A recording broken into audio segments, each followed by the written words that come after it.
I'm ready when you are. Welcome back to another episode of Real Talk. Jeff here. Brad, what's going on, dude? Not a whole lot, man. Just enjoying these last few days of sports before we are in baseball only for a couple months. Yeah, this is kind of like our, we've 2 years ago, the first 2 years of the pod, we never really took a break. We kind of just like potted over just like whatever. There were small breaks, maybe 1 week, but it never really went like a month without a pod. We almost went a full month without podding here this month of May, but felt it was important to get an NBA Finals preview in. You agreed. Here we are. Um, it's not going to be a super long one. We're both limited on time today, but wanted to wanted to get our predictions recorded. So let's start here, though. Denver finishes up the Lakers in a sweep. LeBron was pretty good. Anthony Davis was pretty good. Not good enough. Any comments on that series heading into the NBA Finals? Opinions on Lakers? Anything you want to get to as far as that goes? Three things. One, the Denver Nuggets are as advertised, and Jokic is as advertised. Right now, I think there's a consensus that it's his time. He's kind of the best player in the league right now. Secondly, I want to say that it's because of the standards, and Colin Cowherd did a piece where he compared LeBron to everyone else instead of LeBron to old LeBron, and it's crazy how he's just still so good. He just can't be dominant as long in games, but he's so productive. And he even said he's probably better than 90 to 95% of the league still. I just think it's funny. It's always fascinating to me my whole life to see how people talk about LeBron, how they value him. And the third thing is something that is not getting talked about enough. The biggest part of that series is D'Angelo Russell disappeared, man. They needed three people. They talked about trading him getting in and Russ coming out. We could talk about their role players, Rui Hachimura and Austin Reeves, but we really needed D'Angelo Russell in that series, and he disappeared. So it's kind of shocking. But I am Jokic or Butler get their first ring. I think we're both low-key Bam Adebayo fans. We like Jamal Murray. I just think this is refreshing. This is refreshing for the NBA to have two teams where it's like, yeah, let's just enjoy ourselves in NBA Finals. Yeah, just to touch on the Laker thing, I had picked them to win the title before the playoffs had started. I felt really good about what a healthy LeBron and healthy AD could potentially look like and how they looked down the stretch, and the role players were kind of coming into their own. I had made quite a bit of money just betting different Laker games this postseason, and damn near lost it all. Lakers Denver matchup. Just I did not see it going that way. Ron was tremendous in the first half of Game 4, potentially the last playoff game he'll ever play. I don't think that's arguable. It's definitely on the table. He had 31 in the first half. I even let Owen stay up late and watch that. It was something to watch. And then, unfortunately, he ended up with 40. It wasn't enough. So Denver, though, like you said, they're so good. They're probably the most consistent team of any team in the playoffs right now. I don't think they've played one single bad series. I don't even know that they've played one bad game. They've lost a game to the Suns, but I think they were still pretty close, if I'm not mistaken. I don't think they really played a necessarily quote unquote bad game. Maybe I'm wrong, but regardless, they've looked great. They've definitely performed. On the opposite end, let's talk a little bit of Heat. So the Heat, the last time me and you potted, we were doing playoff predictions, and the Heat had won Game 1 against the Bucks, and we both said they matched up great against the Bucks. We thought the Bucks would come back. We said without Giannis, it could go to the Heat, but we thought the Bucks would come back. They didn't. Heat win. Heat then take care of New York easily, and then they go up 3-0 on the Celtics, drop 3 in a row, and they win in Game 7. Talk about that series. I mean, it just kind of took over the world, especially with the Nuggets of sweeping the Lakers. I mean, it was all there was to talk about. You had a double sweep both ways, 3-0, then back 3-0. And then, when the Celtics get one, you start to think, well, if an 8 seed played a 1 seed, you could see the 1 seed sweeping them, and everyone started to buy in, and we bought in more and more and more. And then these two, Jaylen Brown and Jason Tatum, you can throw Marcus Smart in there too. It's kind of same old story. You know, they get so close, but they fall short. It's disappointing, and people point to, well, Tatum got hurt early in the game. Yeah, well, Jaylen Brown was nowhere to be found. And the Heat players who are undrafted free agents, low draft picks, they played, they balled. They are a true team, a nucleus. And from the top down, you can make a case that the Heat are the best run organization in the NBA when you talk about Pat Riley, Coach Spo. So it was just really fun to watch. It just, I mean, outside of that game 6, to me, it didn't feel like there was any close games. It just felt like both teams, when it was over, it was over. I mean, outside of a prayer buzzer beater. But even that game, you kind of went into game 7 saying, oh, the Celtics won when Jimmy Butler had his worst game of the postseason, and it was on a buzzer beater. And the Heat came in, and I was talking to one of my friends before the game, and he's like, what are your predictions tonight? And I said, I got Vegas Golden Knights tonight and the Celtics. But if you told me the Heat won by 13, I wouldn't be shocked. I mean, the Celtics are kind of like, they can knock you out, but they don't show much fight. And they just didn't. So the Celtics, they will be very fun to follow this offseason to see what they want to do running it back in the NBA, which seems to be really balanced on both sides.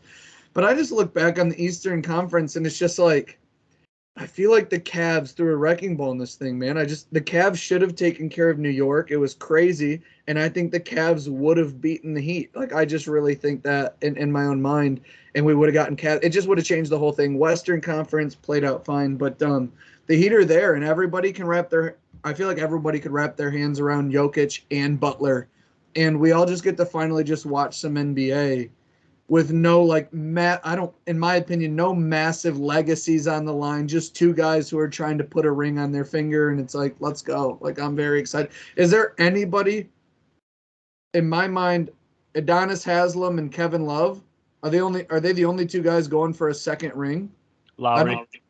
Kyle Lowry, okay. Yeah, so all three are on the Heat, but even guys that, like, you would forget that they may even won a ring.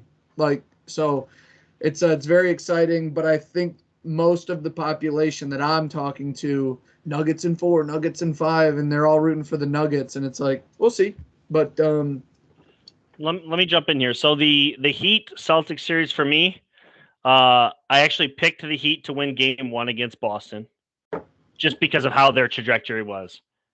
But then I thought Boston would catch up. I did not think that the Heat would essentially go up 3-0. Matter of fact, I talking to a friend at work, the Heat were up 2-0, and I said, okay, this is how these playoffs work. I'm sorry, the Heat were up 1-0, and I said, bet the house on Boston in game 2. I was like, literally bet your life savings Boston's winning game 2, and the Heat went up 2-0. I'm like, oh, shit. So at this point, I'm thinking, like, the Heat are golden. So the Heat go up 3-0, and then you just assume at one point either a gentleman sweep or a game 6, and then it gets to 7. And they're in Boston. And everybody starts to turn their opinions. And I'm like, no, I'm gonna throw 20 on the Heat last night. $166. Fun fact about that, guys. Going into that series, teams that went up 3-0 in the postseason in basketball are 150-0. Only 3 times before this series did it get to a game 7. But the team that came back was on the road game 7 and lost. This is the first time that 7th game has been at home. So it was like everybody was, good on you guys who bet on the Heat. But as you know, I'm a sports bettor, and this series kind of killed me because my favorite thing to bet is either team to win by 7 or less. It didn't matter. And I was so destroyed on it that I didn't bet it game 6. There's a buzzer beater, and I'm like, game 7's going to the wire. Yeah.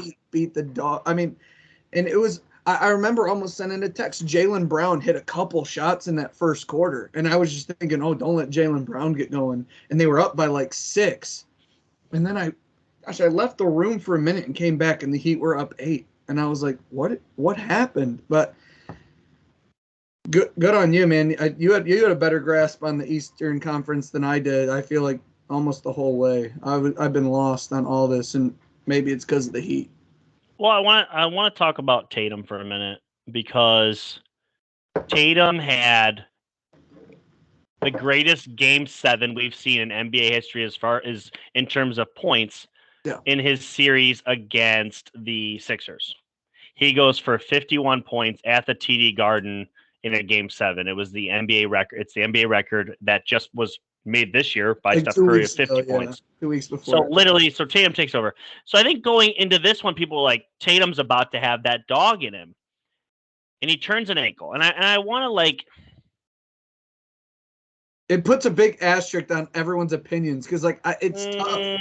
But he played 43 minutes. Right. No. That's what I'm saying. I'm not giving him a scapegoat. I'm kind of with you. I am not going to say, oh, he turned an ankle. Yeah. Let's just totally throw everything he did aside. But it's just like, it's hard to be convicted with an opinion because it's like, but exactly, oh, he turned the ankle. And he played 97% of the minutes. Like, how bad did he turn it? Did he just go down all as a stinger? Oh, what? A couple times after he missed a shot, the camera would catch him grimacing back to the other side. You couldn't tell he was. If you had the volume on mute and just came in the middle of the third quarter, you'd have never known that he twisted his ankle in the first. No, you would have not known. He just missed shots. Team missed shots. And the thing is he didn't chuck up a ton of shots. I think he was 5 of 14. I don't quite remember, but regardless, like, so timeout. I understand you rolled your ankle. If you've hooped at all in your life, you have probably rolled your ankle. It sucks. But I will say this. I've done it a half dozen times in my life. It doesn't get any worse. The pain you're currently experiencing is what it is going to be. You're going to get extra tape at half. You can either A, take the pain, or B, can't take the pain. He played 43 minutes. He could obviously take the pain. Why weren't you trying more shots? Like, what? Were you just out there running cardio? Like, we can talk about the end game. Was it a 21-point loss? 19, 21? Something. But let's just call it 20 because I don't have the score in front of me. But it's like there were times where it was 9 or 11. And it was, what's his name, Derek White? Yeah. He's trying to make all the offense happen. They're kicking it to Marcus Smart. Totally agree. And, like, even I was in a hotel room in Kentucky watching Game 6. And I was like, it's got to be Tatum or Brown. I want to see the shot.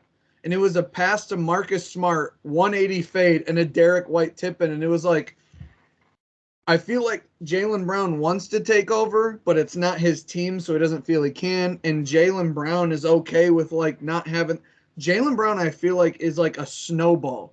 You can crush it, and it's nothing. But if you let it roll down the hill, it can become unstoppable. Like, Colin Cowherd had this piece where he's like, Celtics fans going into the game are saying, if Jason Tatum's great tonight, we kill him.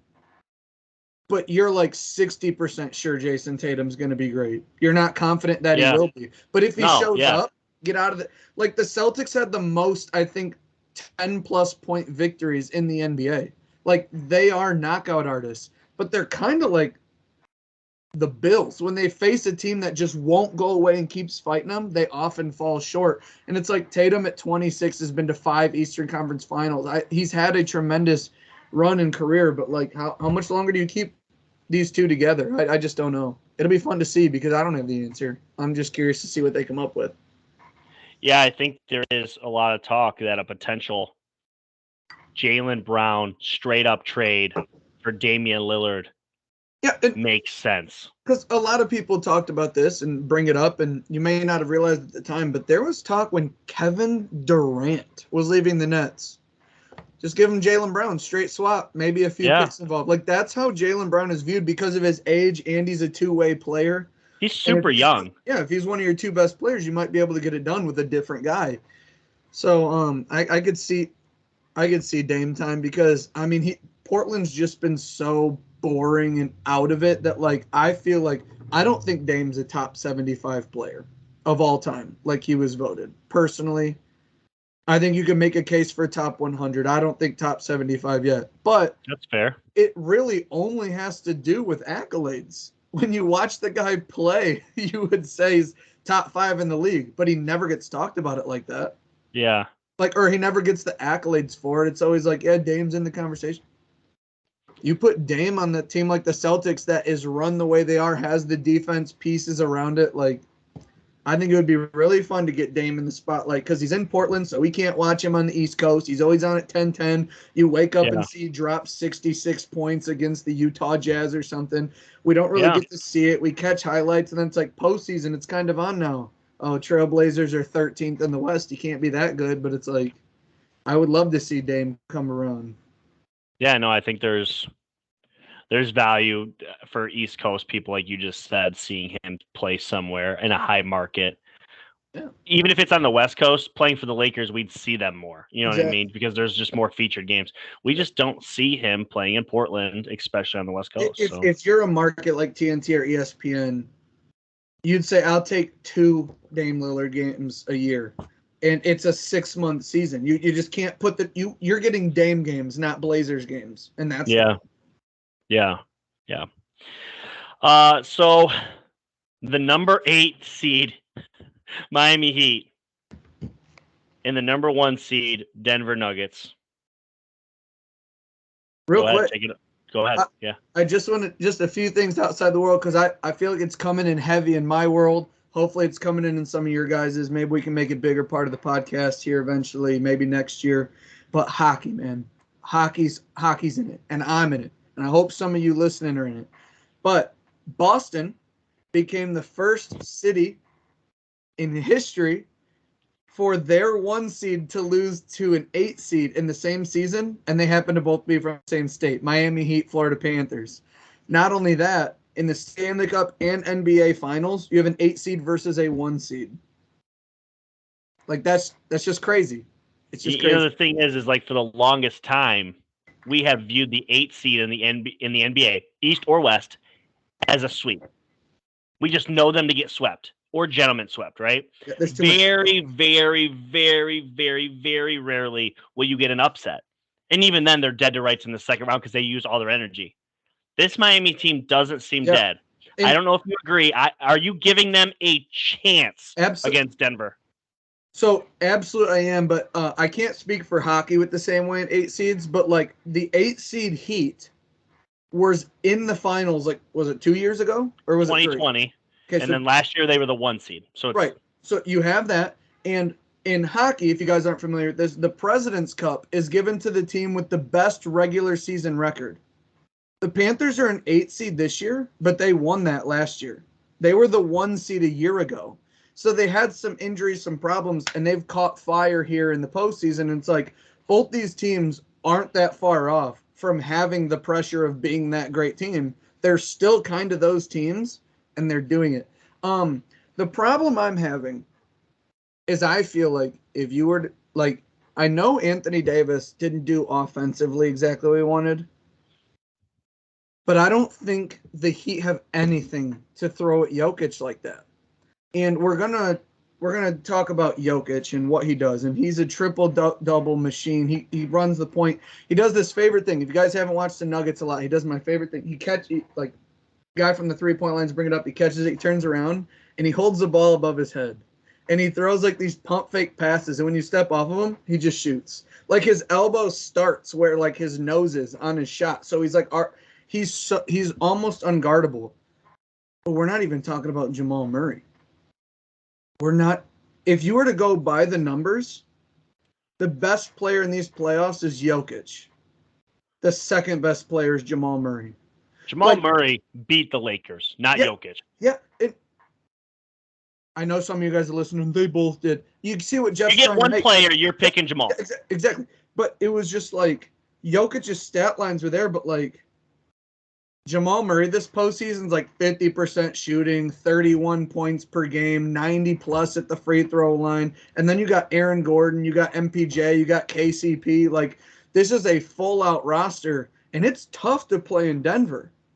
I do like the added fact that a lot of people forget this, but it was just last year when Jokic gave that body check to Markieff Morris, I believe it was. Mm-hmm. And Jimmy Butler was, find me out back, blah, blah, blah. Like, these two teams don't like each other, especially Jokic, Jimmy Butler. So the two stars, and neither of these guys are like, play it cool. These guys, they want to fight. And they have dog in them. Yeah, exactly. But if you were to ask me, name the best player in this matchup, I'd say Jokic. Name the second best player. I'm taking Jamal Murray. Name the third best player, I'd take Jimmy. That's just how. It's tough because Jamal Murray has Jokic. So it's like, what is he really getting? I don't want to throw shade at anything Jimmy Butler's done, but I think in today's NBA, the way Jamal Murray hits the three, runs the point, Jimmy Butler's always been so unique. There's just no one in the league really quite like Jimmy Butler. The only close comp we have is 3 years ago, Kawhi Leonard. 5 years ago, Kawhi Leonard. I think Jimmy Butler is DeMar DeRozan with a killer instinct. Yeah. Like, if DeMar DeRozan just seems like he's out there getting buckets and he's a hooper. But, like, imagine if, like, DeMar DeRozan wanted to bury you. Like, that's what Jimmy Butler is. One's a little bit... It's kind of like DeMar DeRozan having Kobe's mentality buried in him. I personally think we can talk about a ton of things in the series. We could be like, coaches are good. Home courts are both solid. You know, they're both had good success, just haven't won the ship recently.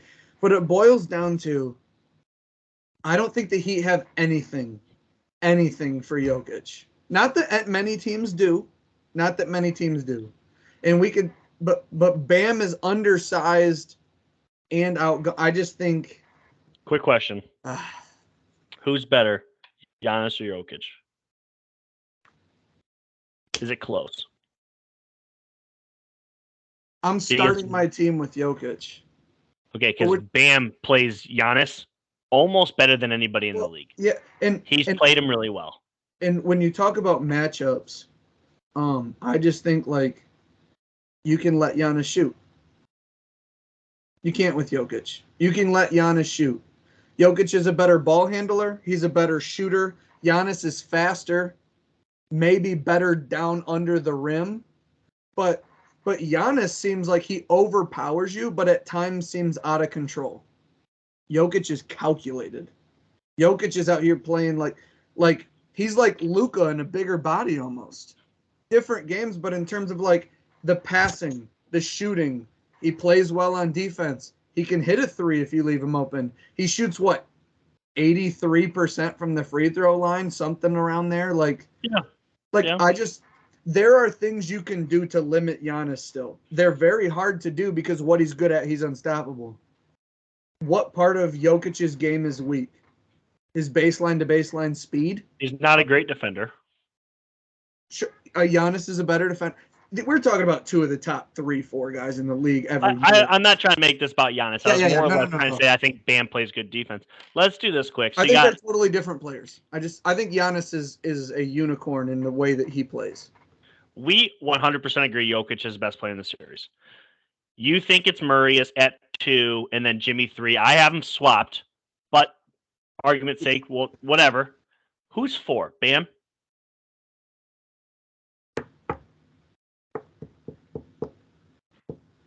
I'd probably take Bam, yeah. Who's 5? I like Aaron Gordon. I like Caleb Martin right now. Oh, he is balling. He's balling. Dude, Caleb has been unreal. Mind you, shout out to the NCAA freaks. Him and his twin brother have been balling in the NCAA tournament, seems like, for a decade, and we got to see them play in the first round all the time, second round sometimes. And it's like, man, I feel like I know Caleb Martin. If we were to say Tyler Hero comes back, I really think that if Do we know what's going on with Tyler Hero? No, we don't. I don't. I don't either. Okay, I'm just saying, let's just say he comes back. Maybe even he doesn't with the way the Heat are playing right now. I think if we went top 10, we could have 5 Nuggets and 5 Heat. I think agree. we could have 5 Nuggets and 5 Heat. I just think Jokic is like a really far one. I'm seeing a target for Game 3, which would be the first game Tyler back Hero, in Miami. Tyler Hero. And you almost that's a target date, but they were winning with him, they won without him. So I don't want to hear people saying, "Well, what if they keep it going because Tyler's not out there?" They arguably are better without him. That's the weird thing. Yeah, they were an 8 seed with him. I get that, but they won in the playoffs till he got hurt, and they've won since. I don't know if it matters that much because you're looking at Tyler Hero taking up like Kyle Lowry minutes, like he plays a little bit less, like. Tyler Hero can ball. Duncan Robinson would play less. And Tyler Hero might not be the consistency you want, but he can. Well, if he catches fire in any one of those games, that's their best pure scorer when Tyler Hero's on fire. He's their best light up the stat sheet. So it's just fun because like this is two teams that you're not really looking on a random Tuesday in February to watch the Heat or the Nuggets, and now they're here, and it's like there's so much to be excited for. I think it's fantastic for the NBA. I think the NBA and the NHL postseasons have been tremendous. I've liked them a lot. Are you giving the Heat any chance in Game 1? Where's it at? Denver. No. You think Denver with their rest, because they've had a long rest, it'll be damn near a week. Yeah. You're giving Denver with their rest to beat the Heat on basically 2 days rest. I said it. Spread's -9. Yeah, I've said it before. It was the Western Conference. Like I said, I didn't know the Eastern Conference, but I've been pretty good on the Western Conference so far. I'm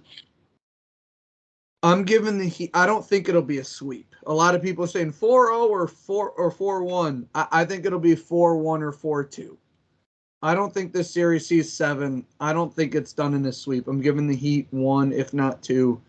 But I don't see the Nuggets losing in Denver. So it just depends how many they take in games 3, 4, or like if they have to win it in Miami.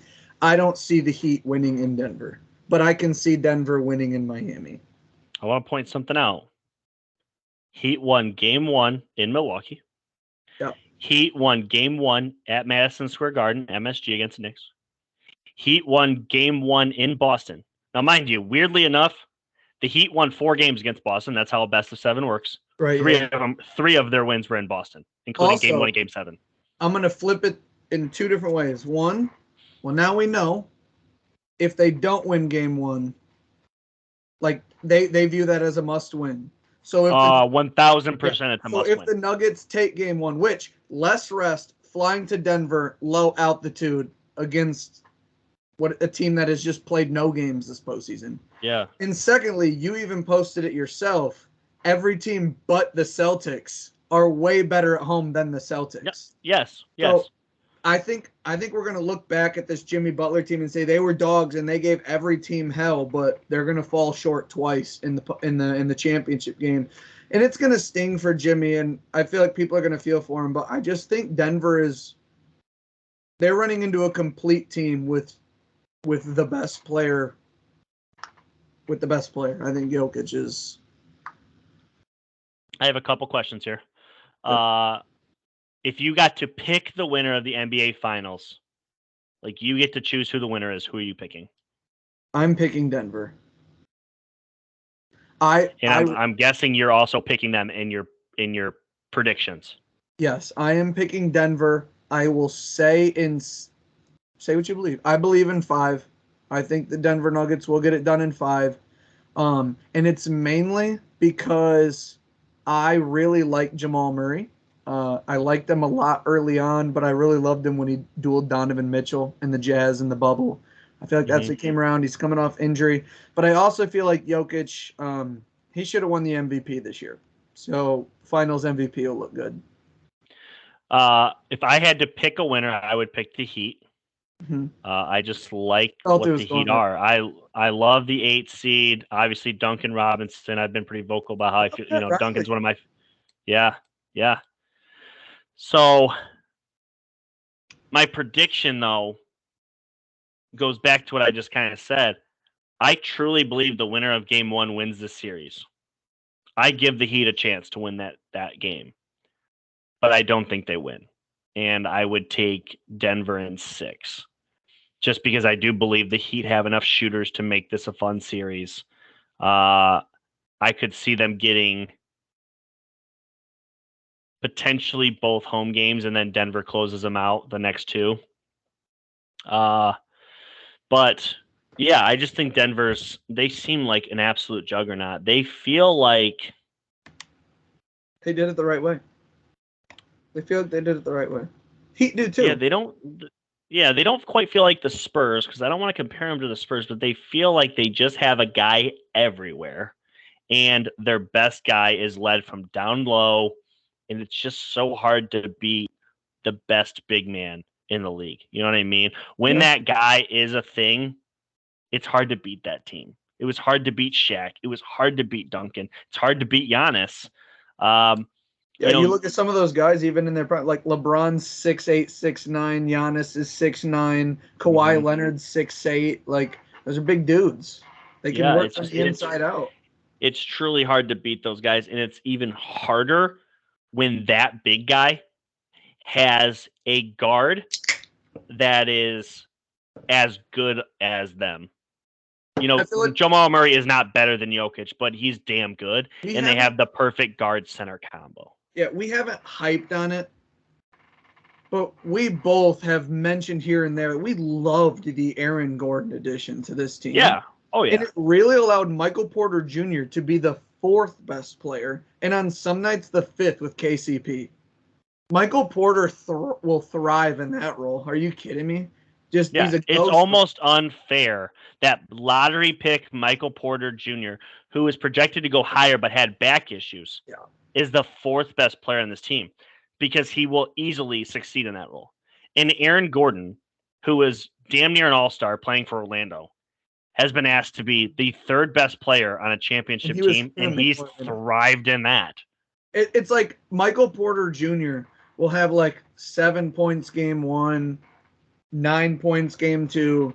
Oh, in the first half, he's 5 for 7 from downtown and has 19 points in game 3. Like, what? How? Like, he just explodes sometimes. It's that hot hand. I say that's what kind of like what Tyler Hero can do for the Heat. Mm-hmm. You know, he might have 11 or 13, but then he'll have 24 and through 3 quarters one night, and it's like Heat are hard to beat when they get that out of those guys. So it's 2 guys that just run deep. As far as Denver goes, you know, last year the Warriors won the title, and I asked you, I believe, literally the next pod, who's the favorites to run it back next year? And you're like, obviously you'd want to say the Warriors, but you even said you're like, I would take the field over the Warriors next year, even though I do make them as the favorites. 2 things can be true. You can be the favorites, but also think the probability is low. You know what I mean? Yeah. With that being said, I think we would both agree if the Heat won this year, we would not expect them to win it again next year. But would you agree with that? I would, absolutely. Because it feels like a long shot that they got here. Yeah.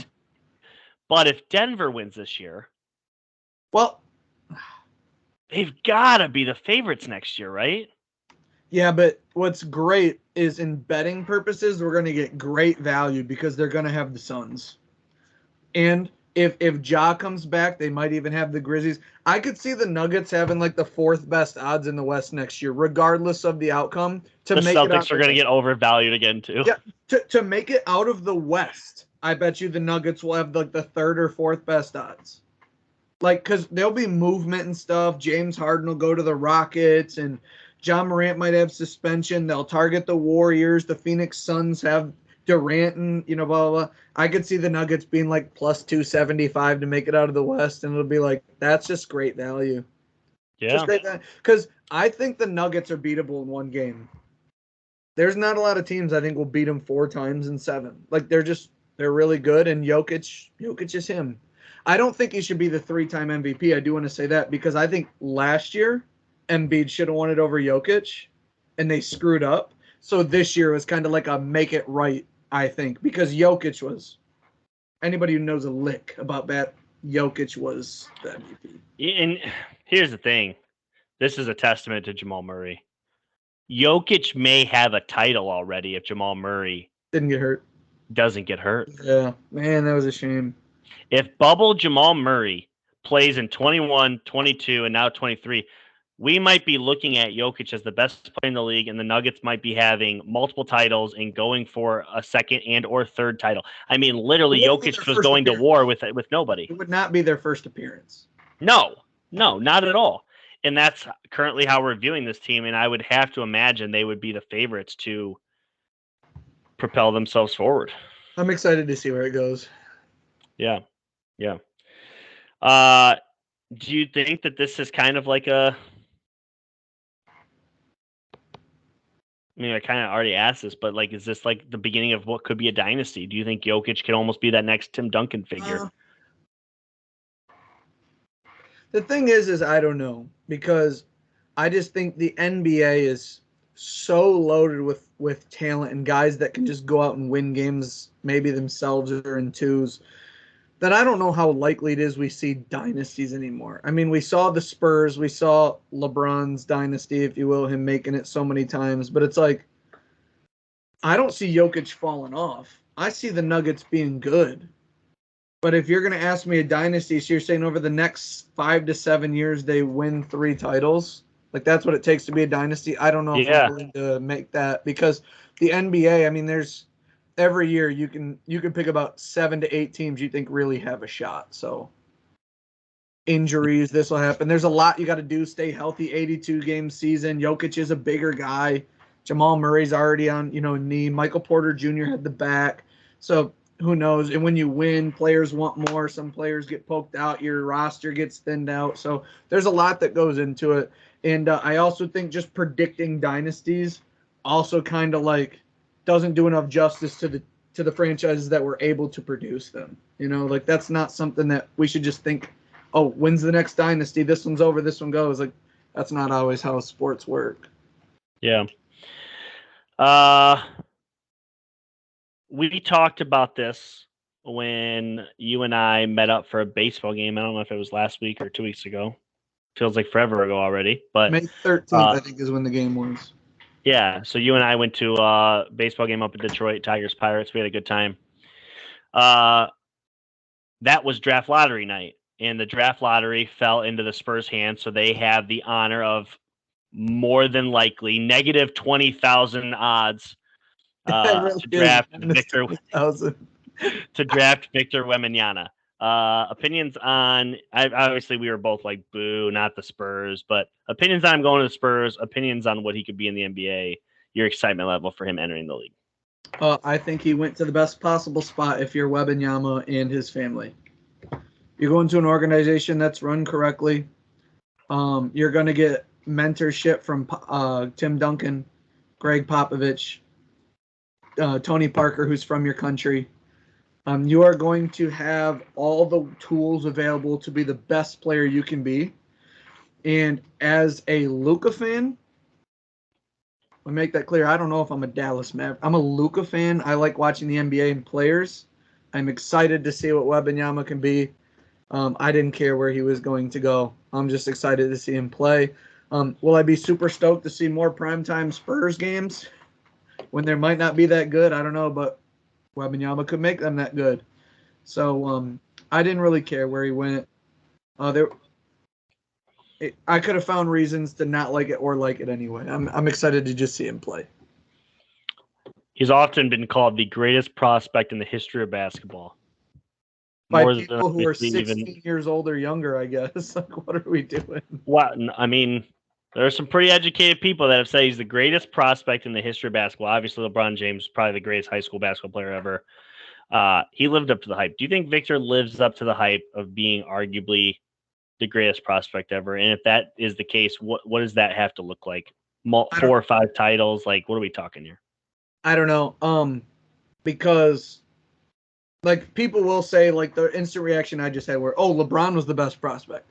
Well, LeBron was only the best prospect because looking back 20 years later, he surpassed everything and people still want to think he fell short. So there is nothing Wembanyama can do.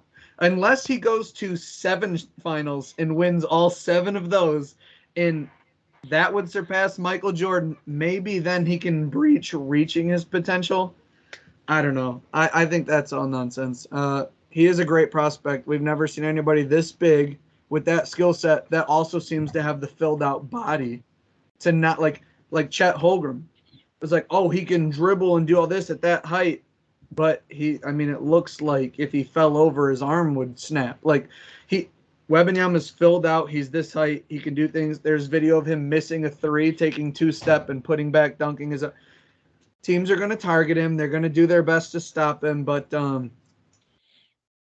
I'm excited to see him play. Will he live up to the hype?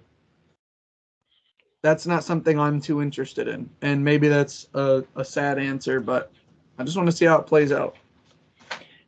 Do you have anything else NBA you want to talk about, or anything else sports related before I close with 2 more questions? I do have something sports related, but it's kind of like a little fun trivia type thing. May take a little bit of time, so I will let you get your 2 questions out. No, because they're not important. So go. So, I have in front of me, and it's really hard for me to like. I haven't found a way to construct this question because it's going to take some time, some guesses, and we can speed through it. But Go ahead. I have in front of me, and this is fun because, by the way, there's 13 weeks till the football season. Well, we have 8 division breakdowns to do. So that means more weeks ahead will be division breakdowns than not. That's super exciting for us. Yeah. But I have in front of me every starting quarterback to win a Super Bowl and the team that drafted them. Would you like to take a guess at teams that drafted Super Bowl winning quarterbacks, or do you want to just take a shot at the teams that drafted multiple starting winning quarterbacks to win a Super Bowl? What would you rather do? All of them or just the teams that have done multiple? Mind you, they did not have to draft a quarterback that won it for their team. For example, I'll give you this hint. I Okay. got it. I got it. Just spoiled one, but that's okay. So I what will are my try and 2 options? I get to pick a team that has drafted multiple Super Bowl winning quarterbacks, or I get to do what? Can you guess every team that's drafted a Super Bowl winning quarterback and who that player is? We'll try and move through it fast. I'll give you hints as we go. For example, only one team has drafted 4, one team has drafted 3, and 7 teams have drafted 2 quarterbacks that started for a Super Bowl winning team. And then there's like 12 that have drafted 1. The team that has drafted 4. I'll give you clues too, so we can move. I feel the Packers have to come up because they for sure drafted Starr and Rodgers. They did not draft Favre, but I feel like maybe there's something I'm missing. Are the Packers a team that they've drafted multiple? The Packers are a team that drafted 2, and you got them correctly: Bart Starr and Aaron Rodgers. Washington has drafted, I believe, 3, if not 4. Am I missing one? Washington has drafted 1. Wow. Okay. And I'm going to give you the name too, Mark Rypien. Interesting. Some of these guys you might not have heard. Yeah. And just to speed it up a little bit, the Falcons only have 1, and that was Brett Favre, which you already mentioned his name. Yep. The Colts have drafted Peyton Manning, John Elway, Jim Plunkett, maybe? Or no, he was drafted in New England. So New England's drafted. Okay, let's stick with the Colts. The Colts got at least 2. The Colts have at least 2, Peyton Manning and John Elway, which I thought was crazy because I didn't know I thought John Elway was drafted by the Broncos. I had no idea, so that's fun. Yeah. And Patriots. I'm going to speed it up. That's what the Colts only 2. That's the Colts only 2. John Elway, Peyton Manning. You're on. Patriots drafted Plunkett and Brady. You're holding your fingers because there's another one, but I don't know who it is. I might not be. Oh, okay. That's it. That's their only 2. Okay. So you're on a roll. You're doing pretty good. I'm on a roll here. The Niners have drafted at least 2. I can't think of another one. I want to give you one hint too. One of the teams that have drafted multiple drafted 2. Neither of them won it for the team that drafted them. Just to put that out there. It's a little bit of a fun little side note. But you said 49ers have drafted at least 2. Can't think of another one? Yep. Is that the answer? Is it 2? They've drafted 1. Just Steve Young? They didn't draft Montana? They drafted Montana. So that's it. The Bucs drafted Steve Young. Boom! We're going. All right. So the Bucs have drafted just 1? 3. They're the second place team with 3. And Brady wasn't even one. Or Montana, he meant. But yes, Montana.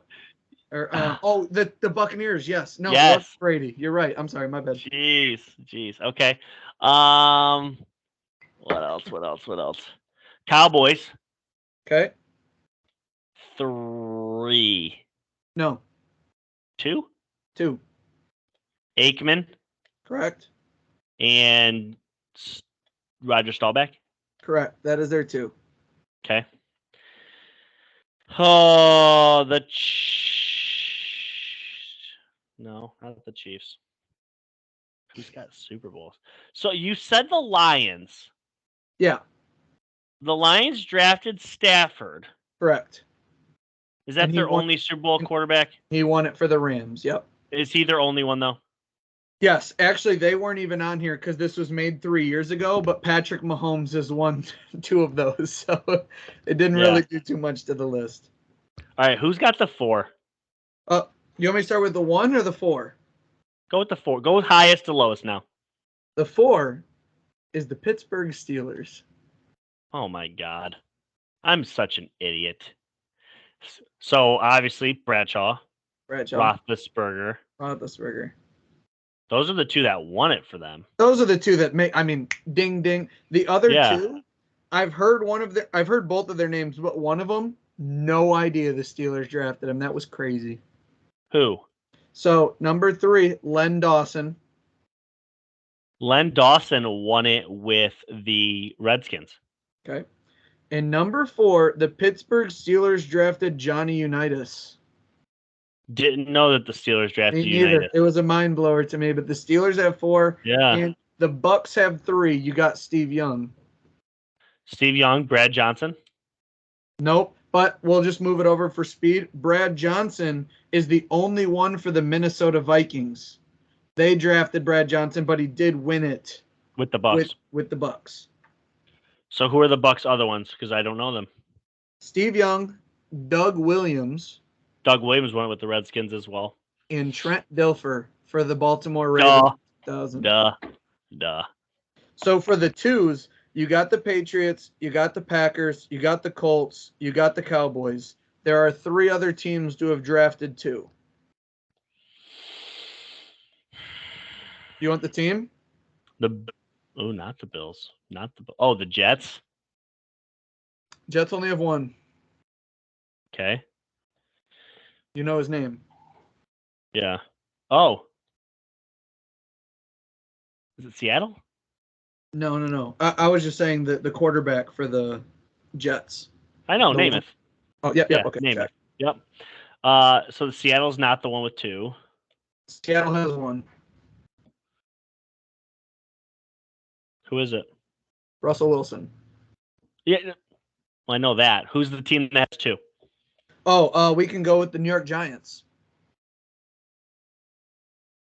Oh, Phil Simms and Eli Manning. It's Phil Simms and a guy I've never heard of, Jeff Hostetler. Oh, they didn't draft Eli Manning. No, they didn't. The team that has drafted 2 quarterbacks that have won the Super Bowl but never for their team is the Chargers. Eli Manning's one of them. Who is the other one? You know it, Jeff. Oh, it's Drew Brees. Yes. Drew Brees. This whole thing got started because someone pointed out around draft time that the Chargers have drafted 2 Super Bowl winning quarterbacks, but they're one of the teams to have never won a Super Bowl. Yeah. Chargers too. Fun. And the last team is the Miami Dolphins. You know both these quarterbacks' name. 2. They drafted 2. Yep, and you know both their names. And I'd venture to say maybe they won it with the Dolphins. I'm not 100% sure. The Dolphins have won a Super Bowl. They were the 72 Dolphins. So I can't think of who they're. Bob Greasy. One of them. And the other one is known for maybe the worst injury in NFL history. Oh, Theismann? Mm-hmm. I didn't realize they drafted Theismann. Yep. I'll just run through the singles real quick. Vikings, Brad Johnson. Seahawks, Russell Wilson. Washington, Mark Rypien. Ravens, Joe Flacco. Raiders, Ken Stabler. Jets, Joe Namath. Eagles, Nick Foles. Falcons, Brett Favre. Chiefs, Patrick Mahomes. 49ers, Joe Montana. Bears, Jim McMahon. But I thought that was fun. It's a long list. It's hard to get through in a question. I know I sped through some of it, but it is fun to see what quarterbacks are drafted and then went on to start and win a Super Bowl throughout time. Steelers have 4. Johnny Unitas, Len Dawson, Big Ben, Terry Bradshaw. All together, what is that? 9 Super Bowls drafted by the Steelers. Pretty cool. Jeez Louise. Have you tried the new Bomb Pop Twisted Tea? I have not. Haven't seen it. Some people said they've seen it, said it's good. We'll see. Yeah, I haven't seen it either. Me neither. If I saw it, I'd have tried it. Say I would have assumed you've either seeked it out or at least stumbled upon it, but no, apparently not. Last question, and we can wrap this pot up whenever. If there were to be a fight between 7 Star Wars characters that would be considered the best versus 7 of the best Harry Potter characters, Oh, yeah. who Star do you Wars. think? Really? Yeah, Why? because Star Wars, like, they basically have magic but better. Do they though? I think so. I mean, Harry Potter's the chosen one. He was a bitch for 7 movies, so I mean, I don't. Yeah, but okay. So Voldemort comes out because he's one of the top 7, correct? Yeah, Voldemort's number 1 probably. Yeah. So Voldemort or Dumbledore, one of the two, Hey, whoever you want to say. Voldemort, Dumbledore, Harry Potter. We'll start. One of them comes out and does the death curse to Vader Avada right from the get. Are you shell shocked or like? I'm just saying. Let me guess. They're blocking it with their lightsaber. Listen, there's some people that maybe know more than me, but if we're saying those couple guys walk out, and we got Yoda, the Emperor, Darth Vader, Obi-Wan, these guys are just what curtains. I think if you were to take the 7 best wizards from Harry Potter, and then like maybe like 3 or 4 of the best Star Wars characters, I'm still taking the stars. I just think Avada Kedavra, like that whole lightning thing, like all their spells kind of look like lightning that they throw like that. Yeah. I do think the sabers are taking that, or like the Emperor's Force lightning. Like, how strong really is that? Listen, I'm not gonna die on a hill planting a flag. But before I hear arguments from either side or read up on any of it, my first thought is Star Wars are taking them. Like, Star Wars are taking them. Interesting. That's just how, like, the Force is like the fabric of reality almost around them that they use. I don't know. The thing is I wouldn't pick either or, but I've gotten to the point where it seems like everybody just immediately says Star Wars, and I feel like I need to defend the Harry Potter clique because, like, dude, if Voldemort and Dumbledore are walking up, dude, they're whooping some ass. I don't know. I think Darth Vader could take both of them.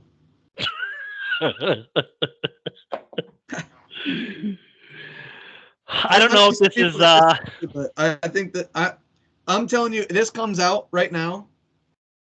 These two are playing Star Wars minus fucking 1150. Harry Potter's coming out plus 900.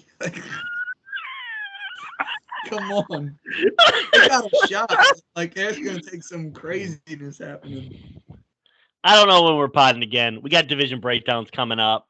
Obviously, that's our favorite time of the entire year, just making our NFL predictions. It's a sport we love. It's a sport we bet. It's a sport we watch. Any closing remarks, Brad? Yeah, it's baseball season, so I'll leave you with 1 or 2 baseball facts if I can find them here. In 1927, Lou Gehrig had 173 RBIs. 60 times he went to the plate after Babe Ruth cleared the bases that season. You told me this on the car right up. That is a bonkers stat. That is a bonkers stat. I think I told you both of the ones I might even have, but I don't even know if I could find the other one. I did find this one to show it to Casey, though. This is always fun. If you guys aren't familiar with baseball, if you go to the plate and you get walked, it does not count as a plate appearance. Correct. In 2004, Barry Bonds reached base 376 times in 373 at-bats. It's bonkers. It's just... Did you see his response to when someone asked him about the shift? Mm-mm. Someone said, how would you feel about the shift if you played today? He said, the shift would only stop me from hitting 400 because you can't catch a ball if it lands in the water. Yeah. Yeah.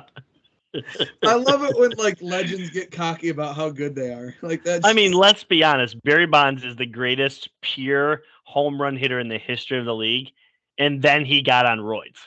He was the best before the roids, people. Some people just forget he was a 2-time MVP on the Pirates before he even went to the Giants. Like, the dude was the best hitter in baseball history before he got on roids. So, like, I don't know. I'm not saying he deserves to be in the Hall of Fame. I don't die on that argument. I will on the Pete Rose one, but regardless, Barry Bonds is an absolute. Let them all in. Let them all in. Who They're not cares? going to be forgotten. Yeah. Who cares? Brad, it was fun. Go dominate volleyball. I'll see you next time. We're out. Later, guys. Real talk.